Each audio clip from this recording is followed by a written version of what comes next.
Segundo día de paro, continúa el tire y afloje entre gobierno y maestros. Por lo menos 9 millones de estudiantes están sin clases en todo el país.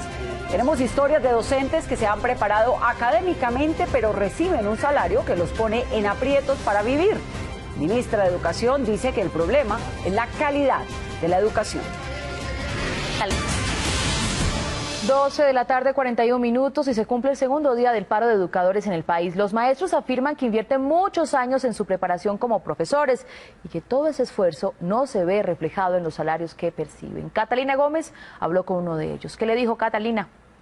Mabel, cuentan una historia en medio de la frustración. Es que aseguran que pasan cerca de 8 y 10 años invertidos en estudio, entre el pregrado, el posgrado, que incluye además una maestría, pero que el sueldo no supera ni siquiera los 2 millones de pesos, como lo aseguraba la ministra Gina Parodi. Ellos nos contaron que ni siquiera pueden aspirar a un movimiento socioeconómico, es decir, cambiar de estrato o ni siquiera comprar una vivienda, sino que tienen que seguir en arriendo. Este fue uno de los testimonios que encontramos hoy aquí en Bogotá. David Cerero tiene licenciatura en Ciencias Sociales, es especialista en gerencia de proyectos educativos y además cursó una maestría en educación. Hoy con desánimo cuenta que su salario como maestro es de 1.600.000 pesos. Yo no he parado de estudiar desde que salí del bachillerato. Yo debería estar en el escalafón 3D. 3D está alrededor de la percepción salarial de 4 millones de pesos. Su esposa también es profesora. En familia viven el mismo drama. A pesar de su preparación, hay frustración. Ella es magíster en investigación social interdisciplinar y está ganando 1.400.000 pesos. ¿Qué deudas tiene? Nosotros tenemos la deuda de todo lo que hemos estudiado. Yo no terminé la especialización de pagarla y sigo pagando la de la maestría. Sus ingresos mensuales no les permite vivir en casa propia y tampoco darle un gusto a su familia. ¿Qué no puede darle a su familia en este momento? Uy, muchos. Mire, mi mamá, por ejemplo, se murió sin conocer el mar y eso era un sueño que ella tenía y nunca le pudimos dar la oportunidad. Este maestro de 40 años asegura que las cuentas que saca el gobierno sobre sus salarios no son válidas. Si de promedio hablamos un maestro que compra un pollo y yo que no como pollo, en promedio los dos nos comemos medio pollo, yo no creo eso, ¿verdad? Hoy David y su esposa dicen que continuarán en la lucha porque tienen un bebé que no sabe qué es una decisión del gobierno o un paro del magisterio. Este es uno de los casos de los más de 300.000 docentes que entraron en este cese de actividades que ya completa su segundo día y tenemos un amplio panorama para ustedes. Vamos a ir a norte de Santander, donde los docentes piden una mesa de diálogo para por fin llegar a un acuerdo sobre ese pliego de peticiones que aseguran está firmado desde el pasado 26 de febrero. En el segundo día de paro, los docentes de Cúcuta le volvieron a exigir al gobierno nacional mejoras en los salarios. Los profesores de norte de Santander dicen que lo que ganan no es suficiente para cubrir sus necesidades. El maestro tiene que tomar otras medidas laborales, otros ingresos laborales. Tiene que acudir a la informalidad. Para los docentes de las zonas rurales, la situación no es distinta.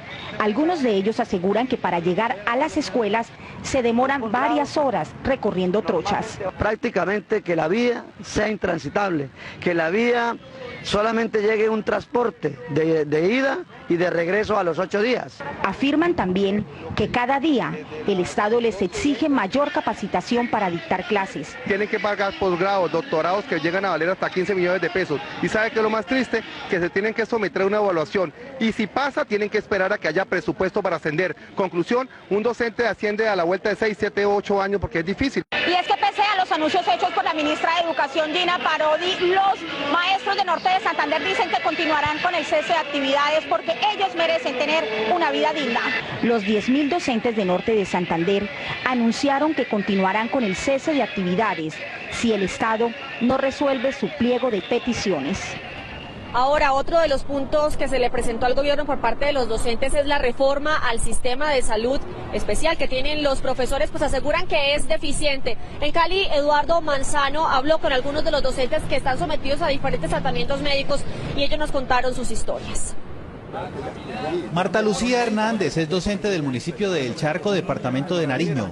Lleva varios meses en un tratamiento médico junto con su hija y para asistir debe viajar a Cali con sus propios recursos. En avión vale 280 en Satena y 155 en TAP. ¿Por persona? por persona. Hace un mes debió viajar, pero no tenía los recursos y ahora que está en Cali, dice que el servicio es deficiente. Me reviso la primera vez y me dicen que me dan la próxima cita para julio 13. Estoy aquí hace 15 días, todos los días tengo que venir a pedir una cita. María Fernanda Rivas es docente del corregimiento de La Buitrera en Cali, a muchos kilómetros de distancia de donde trabaja Marta Lucía, pero comparte el mismo drama.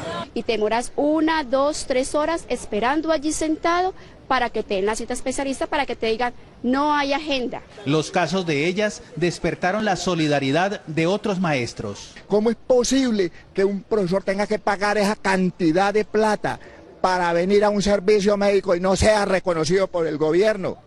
Eso da tristeza, caballero. En el pliego de peticiones del sindicato de maestros que entró en paro ayer, esta es una de las exigencias: un servicio de salud digno, de calidad y oportuno. Mientras se llega a un acuerdo en ciudades aquí como Bogotá, se mantendrá el cese de actividades, habrá paro por parte de los docentes de los colegios distritales. Algunos de ellos continuarán durante esta semana. La Secretaría de Educación convocó a que se dicten las clases en normalidad, pero eso dependerá del rector de cada institución. Catalina Gómez, Noticias Caracol. Catalina, gracias. Mejoras salariales, también mejoras en el sistema de salud, cambio de evaluación docente y otros requerimientos están pidiendo los profesores en nuestro país. Vamos a contarles sobre el primer punto: cuánto ganan en Latinoamérica los maestros en otros países. En Ecuador, vamos a mostrarles, por ejemplo, entre 2.150.000 y 4.300.000 pesos ganan en ese país. Superan incluso a los que llevamos en gran parte del territorio de Latinoamérica, es decir, de los que más ganan, como en México. 4.450.000 pesos ganan los docentes en México aproximadamente, según nos informa la Secretaría de Educación. Puerto Rico es cercano a esto. El salario básico aproximado es de 4.395.000 pesos y entre los más bajos está, por ejemplo, Panamá, donde ganan pesos colombianos, salario promedio 1.758.000 pesos. República Dominicana tiene uno de los más bajos, 879.000 pesos, y en Venezuela el promedio en cada maestro allí aproximadamente, maestros sin estudios realmente de doctorado, son de 82.000 pesos mensuales para aquellos maestros que no tienen posgrado. ¿Y cómo está la situación entre los trabajadores del Estado y el gobierno? Pues les contamos que en las últimas horas los sindicatos y delegados del presidente Santos decidieron prorrogar por 10 días toda esta etapa de negociación del pliego de peticiones que le hacen al gobierno los servidores públicos. El encuentro estuvo encabezado por el ministro de Trabajo, Luis Eduardo Garzón, el asesor presidencial, José Noé Ríos. Una vez terminado este plazo de 10 días, va a comenzar una nueva dinámica de negociación. A la mesa no asistió FECODE, pero ambas partes se comprometieron a propiciar acercamientos entre los maestros y la ministra Gina Parodi, que ustedes la ven ahí, para que todo esto se acabe, para que se termine el paro.